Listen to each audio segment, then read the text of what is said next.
This is Interpreting Wine host and founder Lawrence Francis, welcoming you to this, my Willamette Valley Winemaker Special. Across these 20 episodes recorded in quickfire fashion in January 2020, I got to meet a broad selection of people making wine in the region, both a variety of winemaking scale from the micro to the macro, and also different focuses that include different aging vessels, different grape varieties, sparkling wines, and of course different interpretations of Pinot. Episodes are going to be released in the order that they were recorded, so you'll get to be a virtual guest on the tour. 2 things you can do to help spread this series even further. One is to subscribe to the podcast if you haven't already, either where you're listening or on your favorite podcast platform. And the second, the one that's really going to help push this out there, is to head to interpretingwine.com/iTunes and leave a review letting me know what you think. A genuine, huge thank you in advance.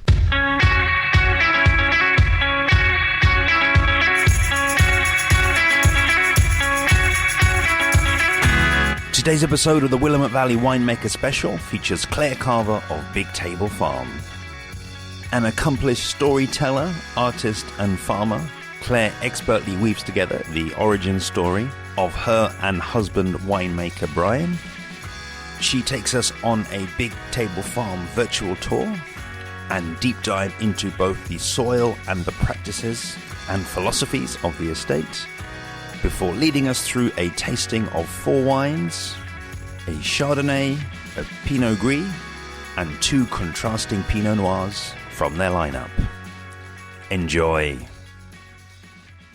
I'm sitting here with Lawrence. Lawrence, thank you so much for coming out to visit us at the Atelier, which is the in-town home of Big Table Farm. Big Table Farm is owned and operated by Brian and I. Brian Marcy is the winemaker, and I'm my title is the president. But we do everything together. I'm the farmer, and he makes the wine. We moved up here to Oregon from Napa. He was a UC Davis grad. He actually studied fermentation sciences. He was in the brewery program, or brewing program. He was a brewer, he was a master brewer, and then transitioned from beer into wine in 1996. His first vintage in wine was for Helen Turley. Then he went on and worked under Aaron Jordan at Turley Wine Cellars. And then from there, Noir's Vineyards, a stint in Australia where we went together and did harvest. And then he came back and worked for Helen again, both at Marquessan and then for a number of her clients. So all of those places that he just worked spanned 10 years. And during that time, we were dating, fell in love, moved up to Calistoga, saved our pennies, ate peanut butter sandwiches, bought our first house in downtown Napa. Back then, so this is 2000, downtown Napa was very blue collar. So you could get a first starter house as a young couple. We bought this bright blue, disgusting, falling off the foundation, roof leaked, everything you can imagine fixer, and put a ton of sweat equity in, thinking it was going to be our forever home. And a few years in, Brian and I, actually, the dream sort of started to really gel when we were in South Australia together. You know, I don't know if these exist anymore, but you know how you used to walk past real estate offices and see the pictures? So we'd see the pictures and be like, oh, God, we could buy land in Australia. But of course, only because it was affordable, you know. And living in Napa, buying even 10 acres was so far out of our reach. So we came home and got the house done, and this was 2004, 2005 now, and we're watching the houses around us go for all kinds of money. And Brian said to me, we'd actually just gotten married. We were together for a while before we got married, and he rolled over in bed literally like a week after we got married, and he said, we're sleeping in our chance to pursue our dreams. I want to put the house on the market. And I almost punched him because I was really happy. I had a graphic design business. I was pursuing my fine art. I was painting a lot. Our life was kind of ideal as far as I was concerned. But I also have been self-employed since I was 21, and am very entrepreneurial, and the idea of having the freedom to do our own project was interesting to me as well. It's not like he drugged me to that area. So we got a few last projects finished on the house. We got it on the market in spring of '06, sold it, and then used that money to put a down payment on 70 acres here in Oregon. The property we bought needed a lot of work. It had not been lived in for a while. The house needed a lot to be habitable, and the property itself was just an investment property and was not in good shape at all. A lot of junk, a lot of falling down buildings, a lot of sweat needed to be put in. And so we came up here without much of a plan or any savings to speak of. And that first fall, 2006, Brian was offered some fruit and said, "Claire, I want to make some wine." The fruit he was offered was Syrah. So that wasn't the greatest business decision, but there's a silver lining out of that. I won't run off on that tangent. But so our initial investment in the business was $5,000. We did custom crush. We made just 150 cases of Syrah, and that was our first wine, and that's how we started. And from there, it was just reinvesting, doing what I call or everyone calls circular financing. You know, we didn't have business partners or loans. We just, everything we made, we put right back in and made a little bit more each year. Eventually, by 2013, we had grown out of our custom crush space, and we really needed to move. But at that point, we didn't have very much business savings. So I did a crowdfunding campaign. And between the crowdfunding campaign and our own savings, we had enough to piece together to build our winery. And so we actually called it a virtual barn raising. So we had 100 people who each gave us $1,700. So we built the winery on our farm. And I guess I've sort of missed or skipped over the whole farm piece, which we can go into later, but it is a working farm.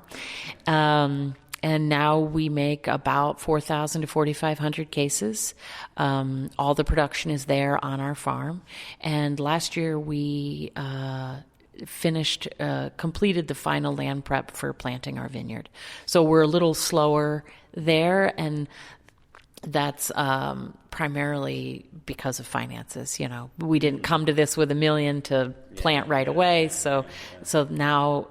But the good thing about that is we've been here long enough where it gave us a lot more time so that hopefully we make a really good decision with what we do. So I guess that's how we got here to where I'm sitting today. Thank you so much. I mean, it's I'm finding actually, you know, my kind of second full day here in the Willamette Valley that, you know, everybody I spoke to has been, really, really eloquent, really good storytellers. I don't know if it's something in the water or the air or the wine. So it's just, it's a real pleasure to be able to bring these stories to the world, really. Okay, yeah. You know, people often talk about what makes the Willamette special. Yeah.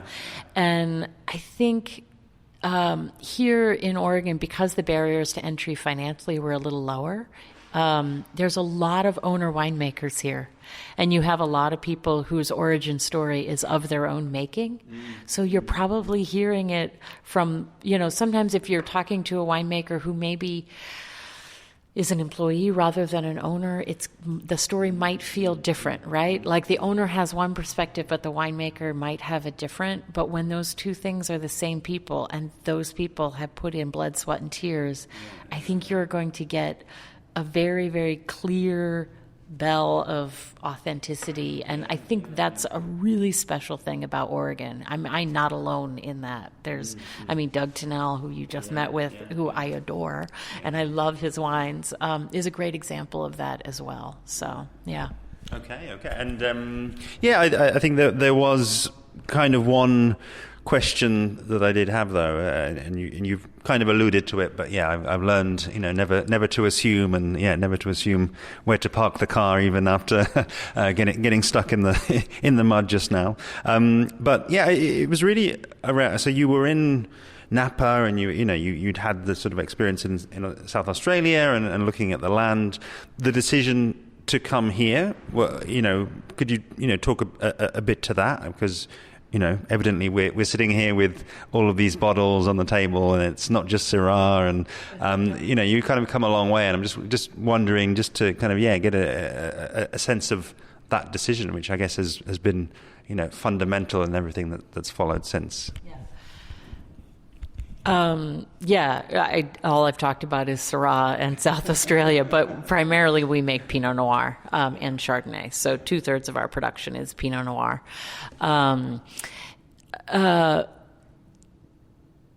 I would love to sit here and tell you that the reason we moved to Oregon is our love of Pinot Noir, but that's just not true. The reason we moved to Oregon is because we could afford it. So it was financially driven primarily.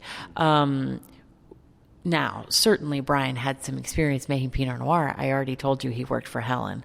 And so we certainly did enjoy lots of Pinot Noir and had a deep respect and reverence for the varietal. But Oregon, it was more of a gut thing. It was more of a feel.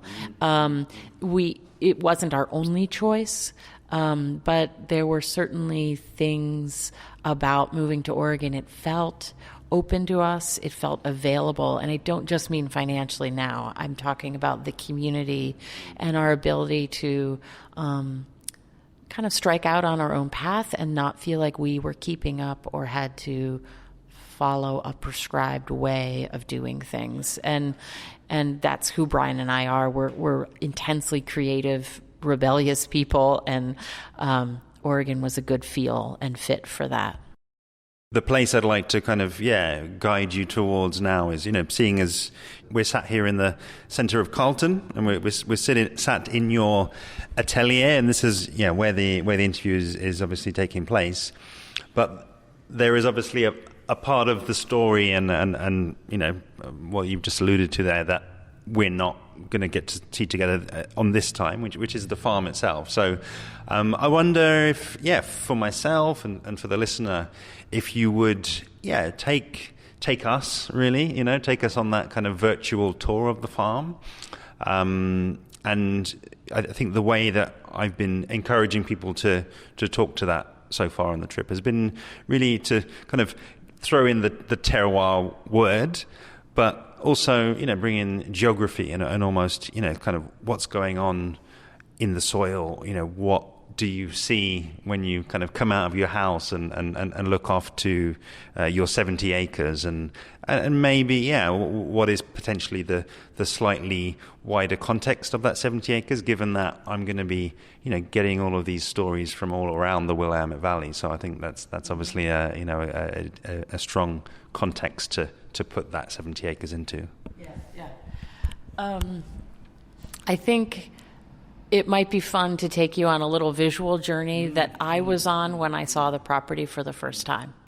So Brian was looking, and I was still down in Napa finishing things up, and he called me and said, I think you need to come see this place. We had seen a lot of different properties, and so I drove up from Napa and met him, and then for some reason he was out there first, and then I came out. And to get there, you drive up into a hillside that then drops down into a canyon.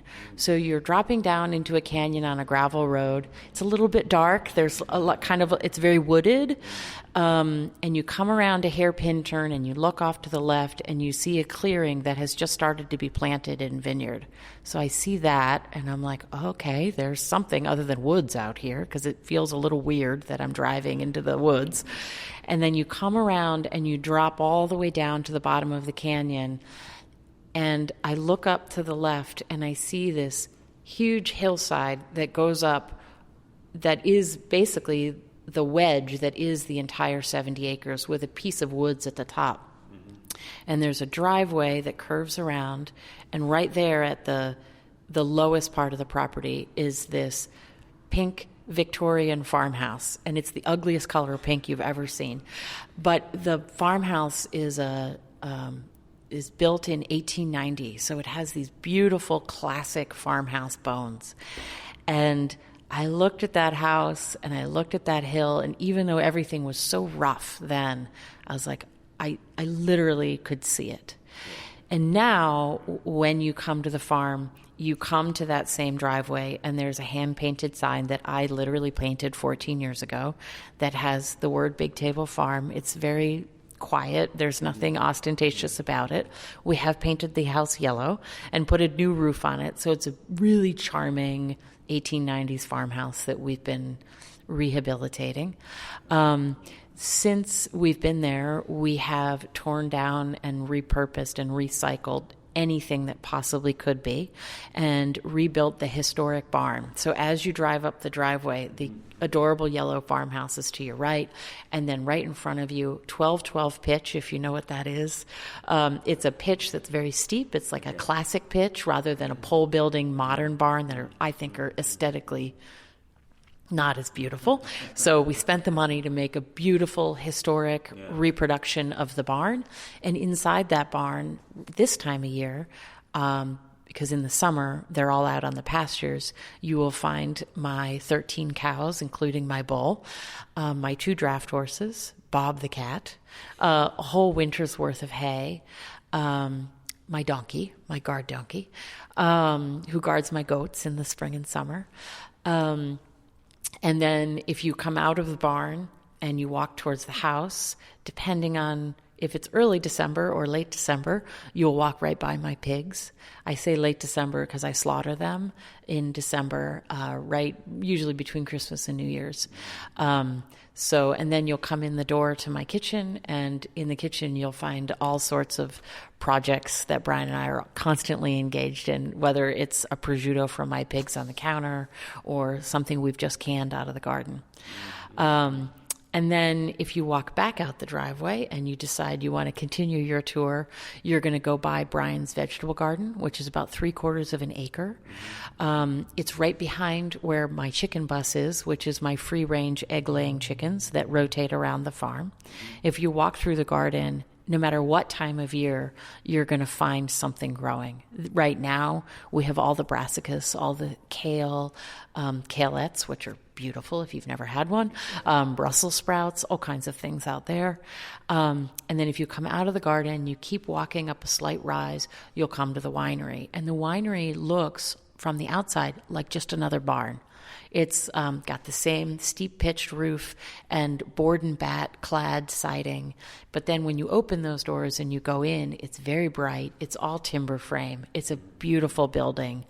It's very simple but very elegantly designed so that when you drive onto our property, Brian and I wanted to design the property and the layout to be contextual to the history of the property. So you really feel like you're on a property that has these old bones from 1890, and we're just continuing that ethos. And then, you might have also noticed when you walked up there, there's a giant solar array on the winery. So all of our buildings, all the water catchment is tied. They're solar powered. Our primary vehicle for driving is 100% electric. Our farm vehicle that we're now going to get into for the second half of our tour is also electric. And our forklifts are electric. And that's sort of part of Brian's and my highest priority, which is prioritizing our environmental impact with our business. So we get into the electric vehicle now. It's a 4-wheeler, and we're going to drive up the hill that we've just finished clearing for the vineyard. So this hill starts at about 300 feet and goes up to 700 feet. So you're a little scared, and you're holding on right now because I'm kind of a wild driver. And I'm taking you up this hillside, and there's no vines yet. We're just driving through beautiful green grass because it's in cover crop now because we're about to plant. And we get up all the way to the top, and you're a little mad at me because you're scared, but there is a bunch of hardwood trees at the top, and that's because Brian and I chose not to take out a single hardwood when we developed the vineyard. And you look out and you can see Elk Cove Vineyard across the canyon, so you feel now some context. And then you look to the right and you can see the Gregory Ranch, which is that little vineyard that I passed when I first bought the place. And you, at that point, you feel, and you're looking down on both the winery, the barn, and the farmhouse, all in this little cluster, and you're in a place suddenly. So that's your virtual. Oh, I forgot, you passed honeybees on the way too. You passed 5 hives of honeybees. Oh, and I also forgot my poor little meat birds. We passed them too. Okay. Amazing. And the 2 hound dogs have been chasing us the whole way. And Levi, I think, just ran off into the woods, and now I'm like, darn it. So I've been taking you through a romantic notion of the farm. And the soil of the farm, whether it's for the grapes or for the animals, is the most important thing for life. Whether it's the life of the animals and the meat that's being grown, whether it's the vegetables in the garden, or whether it's the grapevines. And Brian and I have a long history and a really deep knowledge and respect for soil and how to maintain it correctly. And a lot of that we've learned through trial and error. And how that transfers to the vines. So at this time, we source all of our grapes for our wines, but most of our wines are single vineyard Pinot Noirs. So we have different sites that we have longevity with that we've been working with, like the Sunnyside Vineyard or the Palo Sandberg Vineyard, which we'll taste. We've also leased land. So we also have managed a vineyard ourselves over the course of 7 years. So we have some respect and understanding of the work that it takes to manage the vines yourself. In terms of the soil, there's 2 aspects. There's the soil that you start with, that you can't change. And mostly in vineyards, that's what you're dealing with, right? Like you have sedimentary soil, you have, volcanic soil, and these are things that winemakers talk about all the time. It is what it is, and ultimately you can't really change too much below a certain number of inches in your soil. So that hillside is sedimentary soil. So when I told the romantic story of wandering around and saying, yes, I want to live here, of course, we followed up and hired a guy who came out and dug holes, and we did soil testing, and we saw, yes, in fact, this is marine sediment. It has all the beautiful white, flaky marine sediment in the soil, and it's all south-facing, southeast, south, and southwest facing hillside at elevation. So all those things on paper are there for us to plant and ready to go, and we have enough understanding that they are. Now, here's the other aspect of soil, which is the top 6-8 inches, and that is the life force of your growth. It is something that Brian and I have spent a huge amount of time on with our animals and our garden, and that will be expanding into our vineyard as soon as we plant. So we practice intensive rotational grazing with our cows, our chickens, our pigs are on pasture. Our whole animal system is in a very tight rotational system on the farm. All the compost that comes out of our barn from the deep bedding in the winter is mixed with our grape compost, and that is also added to our fields. We don't till our fields, so it's no-till farming, so you're not breaking up the microbiome. Mm-hmm. So I don't know how deep into soil we want to get, but basically soil is a living thing of microorganisms, and every time you break that, you degrade it. So you want to be adding to it, but you don't want to break the surface of it, because all those plants are creating a set of life that you don't want to disrupt. You just want to add to it. And then another piece that I don't know how this fits in that was very important to Brian and I. And there's a video both about our project and then a second one on our website, if it's of interest to your listeners, about something called biochar. And when we cleared our property, we cleared a lot of invasive brush and some small reproductive timber. And when we did that, we made just about 100, no, more than 100, close to 200 what are called slash piles. And that's in ag, it's very common that you make slash piles and then you put an accelerant on them and you burn them. And it's not a very hot burn, and it's very messy, and it's very dirty. Dirty meaning all of that CO2, particulates, and smoke is going right up into our atmosphere.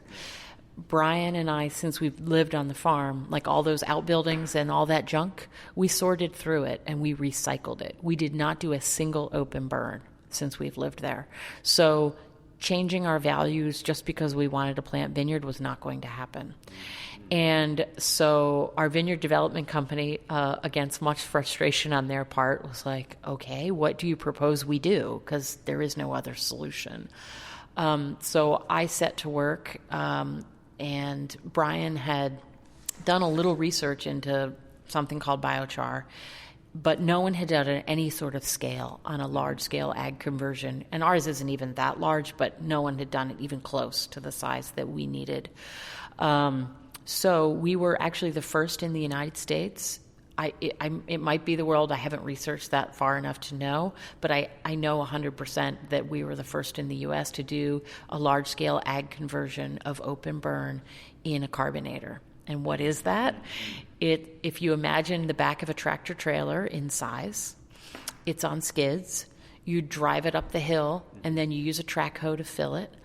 It is a high-temperature, low oxygen burn.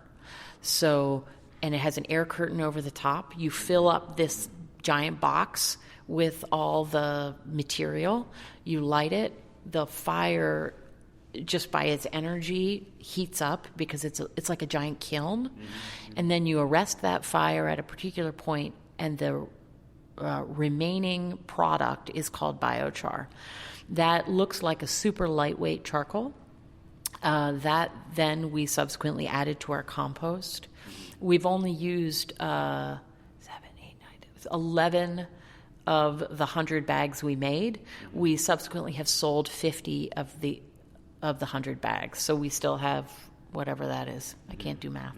39 bags left. And we're in the midst right now, and if people are interested, they can follow me on Instagram, Big Table Farm. And I'm going to be sharing all the results of that trial. So we did a control with 0 biochar, 7 bags and 4 bags across our lower field, which is a very uniform flat field. So it's a great way to do that. If that trial, and it already has early signs of showing great success, creates as much fertility as I think, and we're already seeing it, then we can show that biochar is increasing fertility and therefore sequestering more carbon. So it is actually using technology to mitigate carbon, losing that really valuable carbon into our atmosphere. So the soil is important, but so is the air. So this solution we were incredibly excited about implementing. It took a lot of money and a lot of time to put it together, and a lot of people kind of sticking their necks out. Anytime you do something that's never been done before, it's scary and expensive and frustrating sometimes, but it worked. It completely worked. And I really, really hope that other folks in the wine industry and the greater ag industry are able to look at our project and hopefully take a piece of it and also implement something like this. As I was sort of alluding to earlier, I think it's just great to ask everybody down here essentially the same question. and everybody is bringing out things in a completely different way, in a very personal way. And I just really appreciate you kind of getting that out there. And as I say, it's great for me and for the listener, but I really hope that this will be great for you as well to listen to, and to kind of enjoy kind of going forward. And I mean, just one thing that I've written down that it's not necessarily a question, it's more of an observation. I think it's just a point that I kind of I recognize and I want to amplify, is just you've taken a very common sense approach. I think that a lot of times when people want to get into winemaking, they potentially almost do the reverse of what you've done. They're thinking of planting their own grapes first, and start kind of accumulating infrastructure first behind that, it's just the other thing I wrote down was the crowdfunding, and it's just all of these things that the kind of the kind of circular financing and eating the peanut butter sandwiches and all of these things. I think they can potentially be quite inspiring to the listeners. That kind of idea is very inspiring to me as well, that you can when you're thoughtful and you kind of you take kind of you take the steps that kind of make sense, and when you do need to ask for help with the crowdfunding element, and you ask for help, and it's practicality, and it's just it's a real, hopefully that's quite an inspiring approach, which may not necessarily be the way that people think they should do it, and that's my 2 cents on that, really. Transition now, I'll just give the visual. We've got set up this gorgeous table here in the atelier. We've got 4 bottles that have the wrapping taken off them, 4 glasses in front. So this is where the stage where we invite you to talk to the wine, talk to what's in the glass, and kind of story tell through the wine. Awesome. Thank you very much again for taking the time to taste these. I hope your listeners can get to taste them as well. So I've started by pouring you first a Chardonnay. We'll get it a little closer so you can taste it. This is a single AVA Chardonnay. We have a few different levels of Chardonnay and of Pinot Noir. So we have our highest level of Chardonnay called the Elusive Queen. And then we have 2 middle tier Chardonnays that are barrel selects that represent AVAs. And then we have our entry level Chardonnay called the Wild Bee.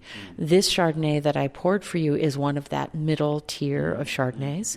I just poured it because it's one I've been drinking at home most recently. This is the Eola Amity Hills. It's several vineyards in Eola Amity. So Chardonnay is, I think, a varietal that is transparent to winemakers' hand in a different way than Pinot Noir.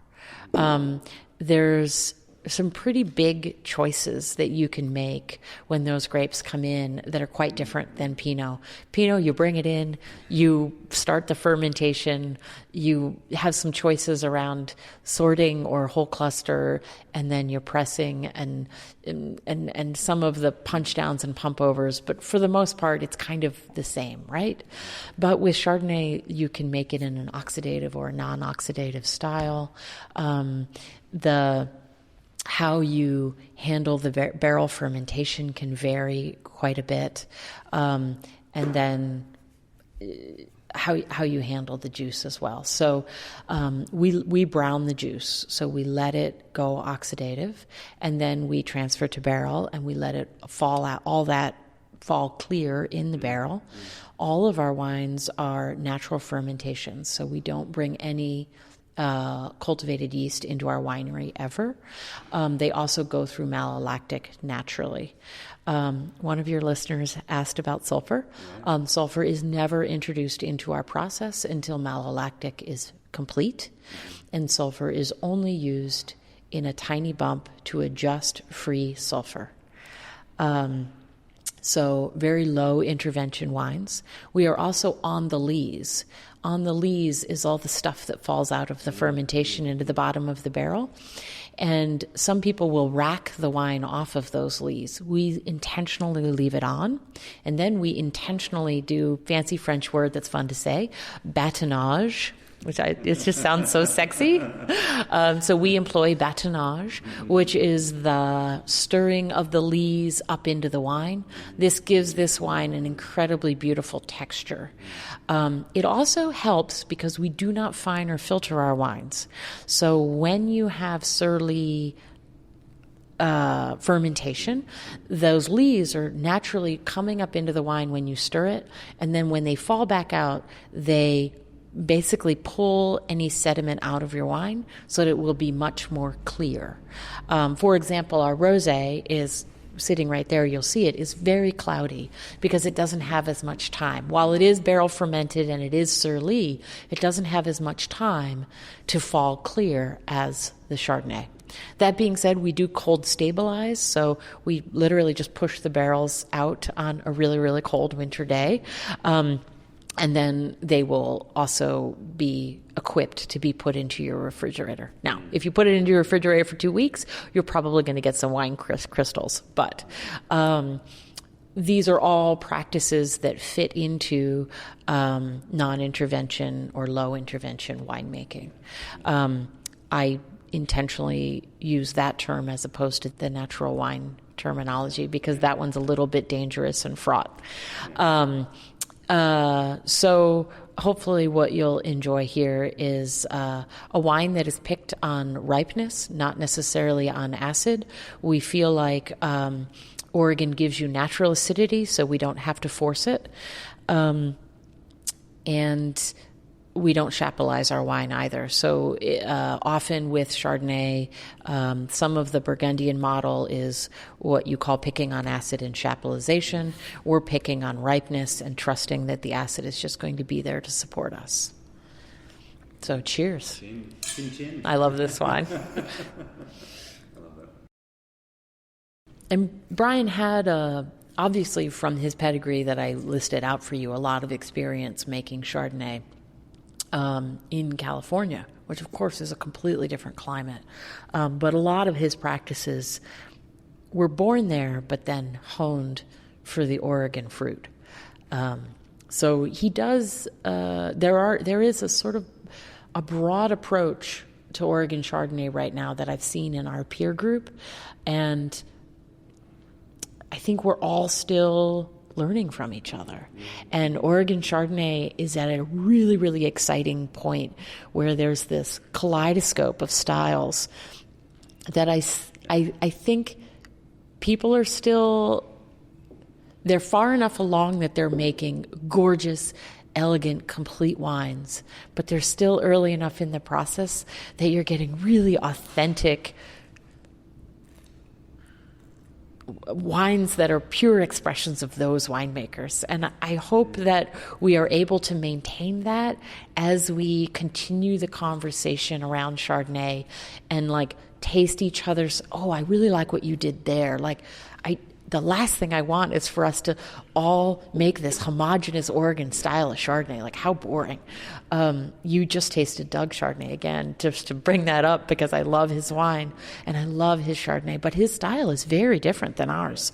And so that's a really exciting thing about Oregon Chardonnay. I mean, if we grow great red Burgundy, why wouldn't we grow great white Burgundy? And I think people who really love white Burgundy and really love Chardonnay in its finest state should really give Oregon Chardonnay a try. Totally loving your descriptions and actually, yeah, much like, you know, many of the winemakers or, you know, whatever sort of label that you like to give yourself, you know, you've spoken a lot there to the processes behind it and kind of, I guess, left me and left the listener to wonder about those flavors and those tastes. And I can only really kind of echo what you've said there, you know, because you know, I think all of those things that you've spoken about there in terms of the production had then shown up as I think a wine of, for me, kind of class and depth. There really is so much happening here. And all of those sort of different notes.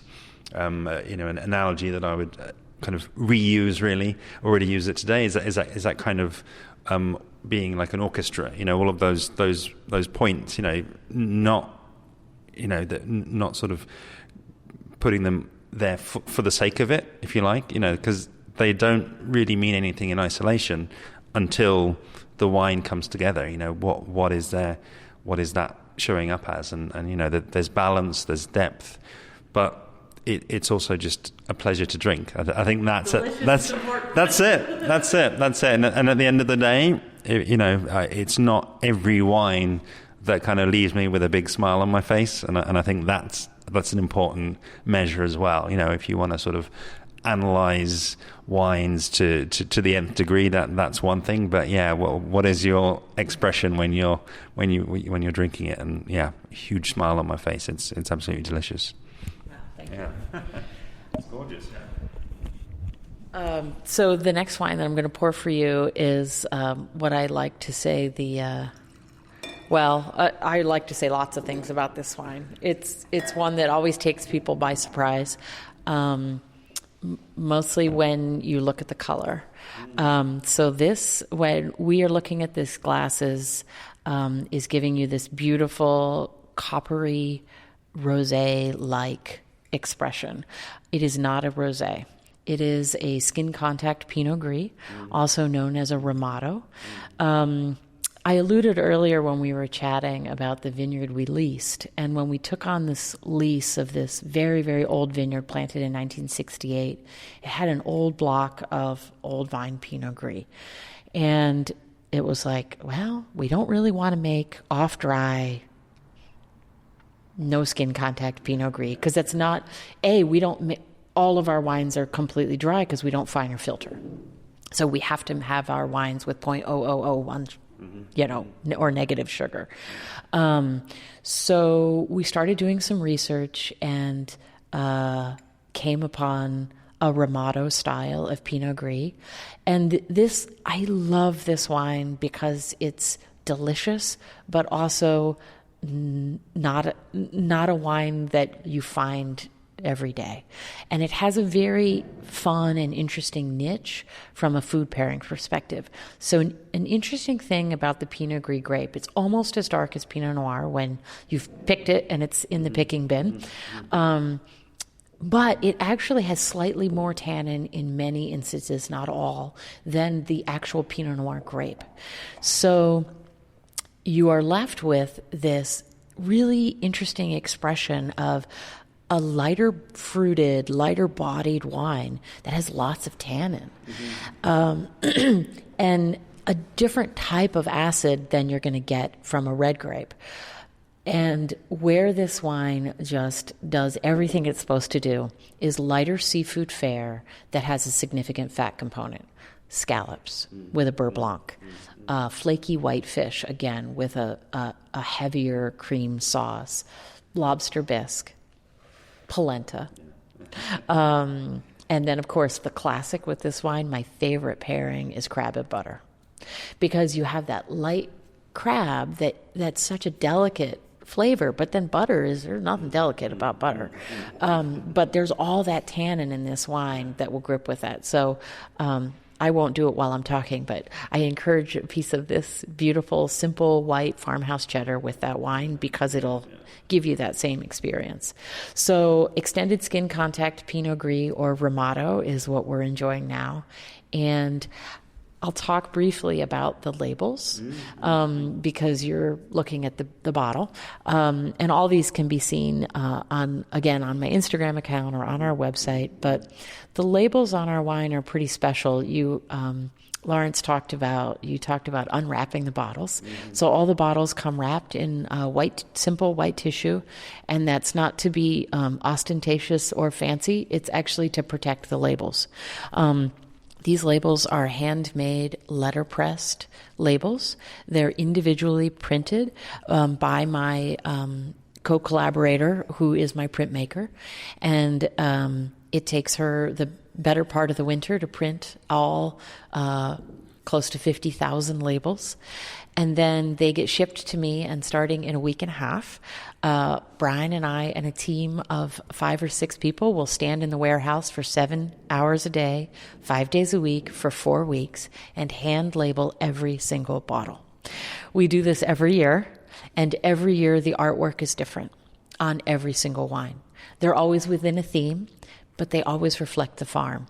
So the labels are truly an expression of my creativity and my art that is my life's work, and using my art to tell you the story of what's going on in the farm that year, that vintage in our lives. So the Pinot Gris is always plants from our pasture or hedgerow, and it's plants that are important to us in that particular growing year. So that drawing is from 2 years ago. So that was a year that I was collecting the thimbleberries and doing a lot of grass identification. So that's the fescue and thimbleberries on that label.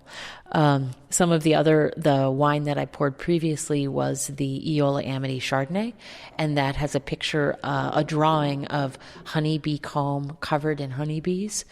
And that is just from last spring when I was beekeeping and pulled a frame and went, oh yeah, that's the label, and took a picture, put it on Instagram, and a few months later I did the drawing. And then the next 2 wines that we're going to taste also have different drawings.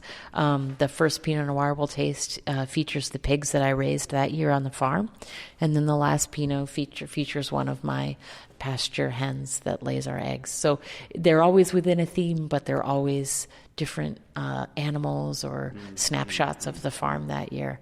Just like wine is a snapshot of the vintage, the labels are a snapshot of the farm.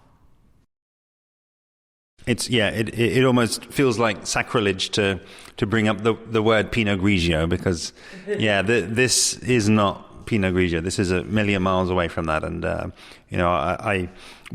think it's interesting. Yeah, you kind of bringing Doug into the conversation. I'll bring in Andrew Beckham, who I met with last night, and trying his Pinot Gris. And one of the points that he made is that he views it as a red wine.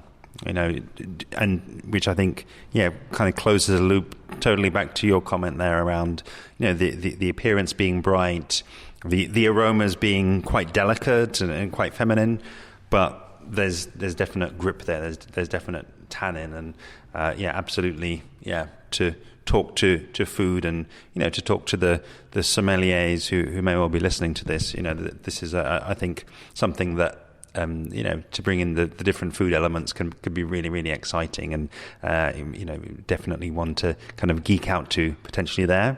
But then that being said, it's still a super drinkable, super approachable wine, and not one that I see as an overly challenging wine, but one again with real depth. So these last two wines that I poured for you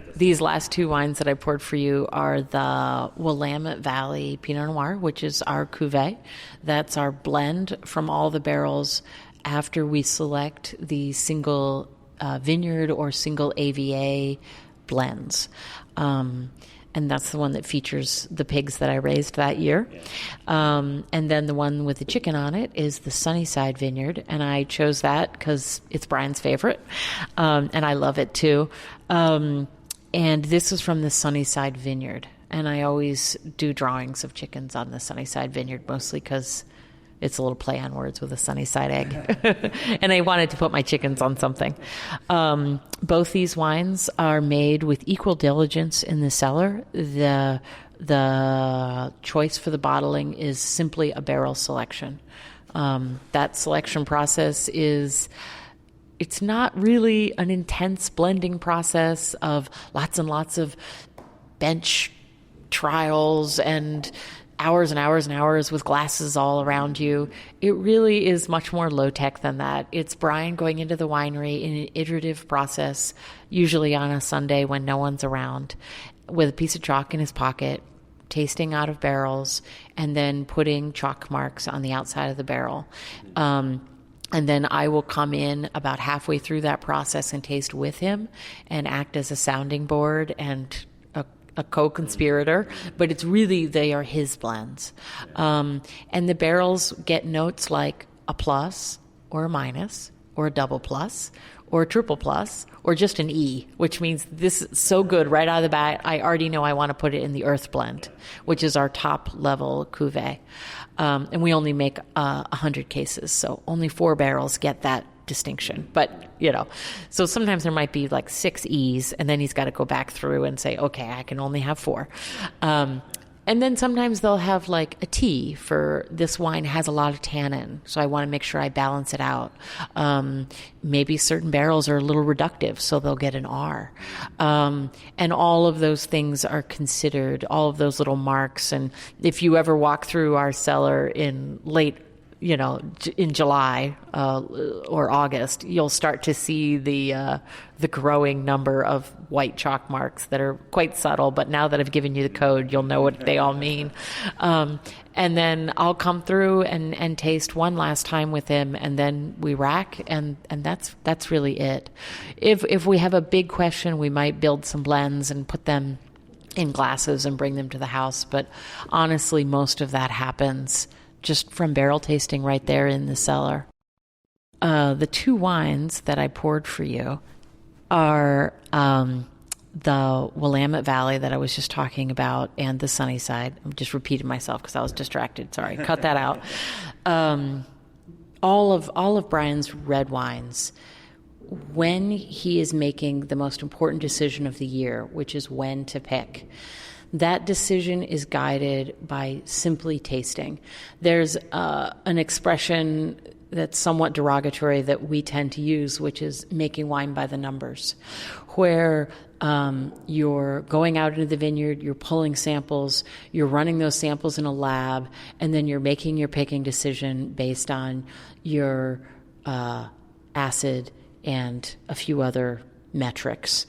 We don't do that. Brian goes through the vineyard and he tastes the fruit. And he's been doing that his whole career. So 24 vintages have been done that way. And his palate is completely honed to the wine that he is making.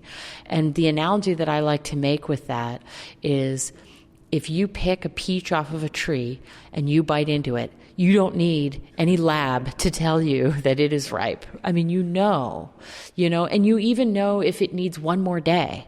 You even know if it's just one day too long. So it's no different with the grapes, and that decision then informs the winemaking for the rest of the process. And it's always, it's a very stressful time of year of making that picking decision because there's a lot of other factors, crews, weather, God knows what. But it's a decision that then is the spark that leads you through the entire creative process of winemaking. And I have had this conversation with Brian where it's incredibly important to maintain the integrity of that decision, so much so Brian isn't on any social media and I'm on all of the things. And I know when everybody's picking, like, oh, Josh just posted he's picking. Oh, Ken, oh, Doug, la la. And I never tell him because I know it'll completely muddy him and he has to stay pure in that process. And I know that because I'm an artist. And my analogy that I make for visual art is I don't do commissions. And people are like, oh, well, can't you? No, because you're taking away that spark, that moment when I look at something and I am in relationship with that thing that I'm looking at, and it's like a thread right to my heart. And I'm like, okay, I want to communicate that moment that I saw that beautiful barn and the light was hitting it just right. And that's what I want to get to. And if you take that moment away from a winemaker in the vineyard, it'll never come through in the wine. I really believe that. I believe that winemaker has to have that space to create that connection when he's or she is making the decision to pick and therefore make wine from that moment in that year. And so I talk about that picking decision so passionately because I truly believe it's from which everything else flows. Yeah, I'm actually going to sort of talk to these in a slightly different way and talk to the two Pinots that we've got here.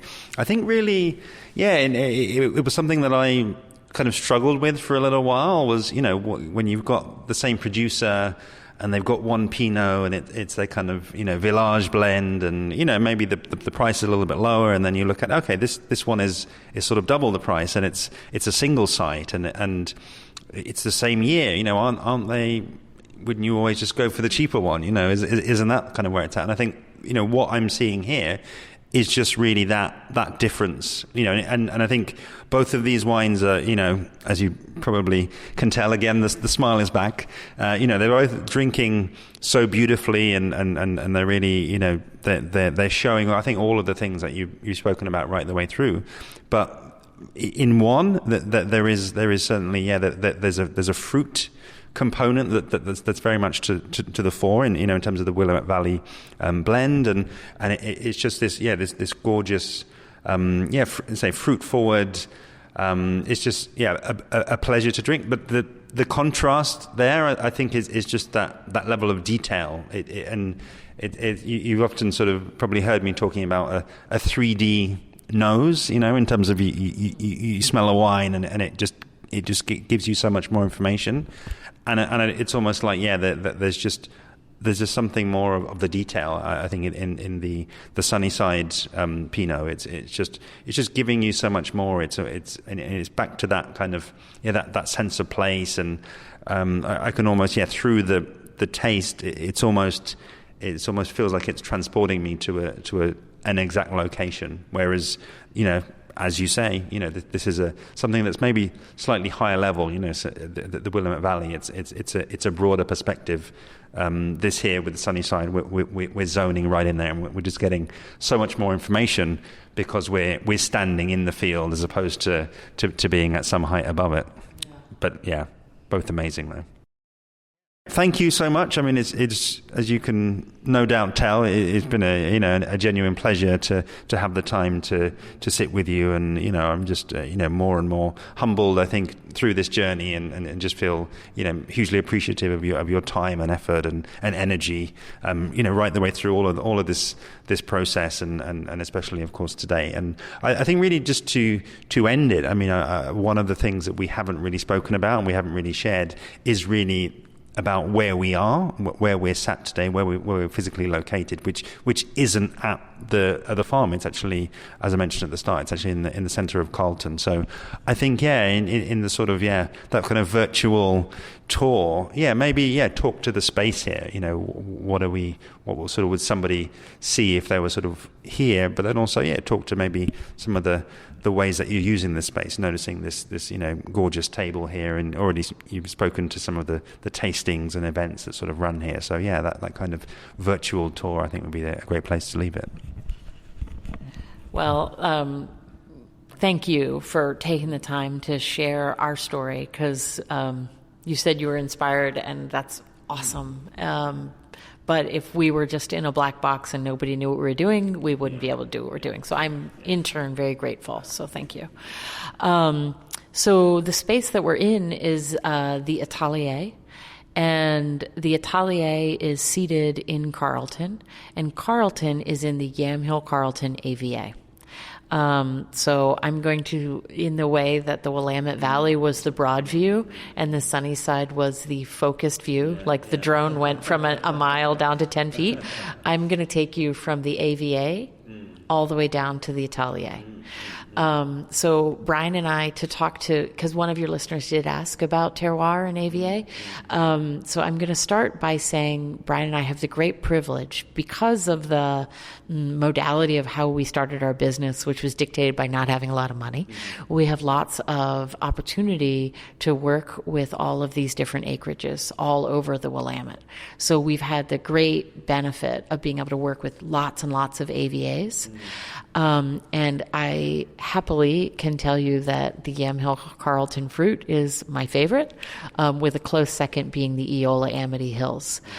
We have beautiful vineyards in both those AVAs, among others, which are also gorgeous. Everybody just has to have their favorites, or maybe they don't, but I do. I'll talk a little bit about the Yamhill Carlton AVA because I think you're going to be visiting some others, and those guys will be able to talk about theirs. And I talk about Yamhill Carlton because that's where the Atelier is. That's also the AVA that my farm is in. So a lot of sedimentary soils. The Yamhill Carlton fruit has a signature bright cherry cola. It's just that classic Willamette Pinot Noir. I often talk about the Dusty Dundee Hills.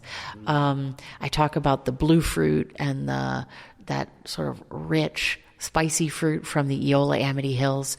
But I feel like Yamhill Carlton is going to give you that bright cherry. And just there's just a certain character to it. I just did a blind tasting with an amazing group of winemakers, and it was really fun because all of these guys have been at it much longer than here in Oregon than Brian and I, and to hear them blind trying to pick out AVAs and the descriptions that they were using, and I think Oregon is still young in that. I mean, even though we have 50 years, some longevity, we still have more to learn about our AVAs and how to really, and we're in the midst of this right now as we're developing our vineyard, choosing which vines are going to be best in our specific AVA soil type and terroir. So that's the challenge and the excitement in developing a vineyard here with that little bit of knowledge. So we're in Yamhill Carlton, AVA. We're in the town of Carlton, which is the beating heart of the Yamhill Carlton AVA. It's a really beautiful small town. It started as an ag town. The building we're in was an old dairy. Then it became a feed store. It's from the late 1800s. It's a beautiful little self-standing brick building that was renovated for another winery and tasting room that preceded us. We've just moved in here November 1st. We moved here to be able to have a space where we could share our wines a little more readily. Our farm's a little hard to access. And we don't have a tasting room on our farm. So we were inviting folks into our home, which, while lovely to a point, we were hosting a lot of people in our home. And we needed a little more space so that we could be our true best selves creatively. So this was a great choice for us. This space is my working art studio. You probably saw brushes and oil and things out front. And there's active paintings that are half done out there. So if you came to visit us here, you would see a working art studio. You would see paintings that I have done recently. And then in the back room where we're sitting right now is our private tasting room. So the front is for more casual tastings, and this is for folks who are a little more committed to our wines and want to do a longer seated tasting that I will host.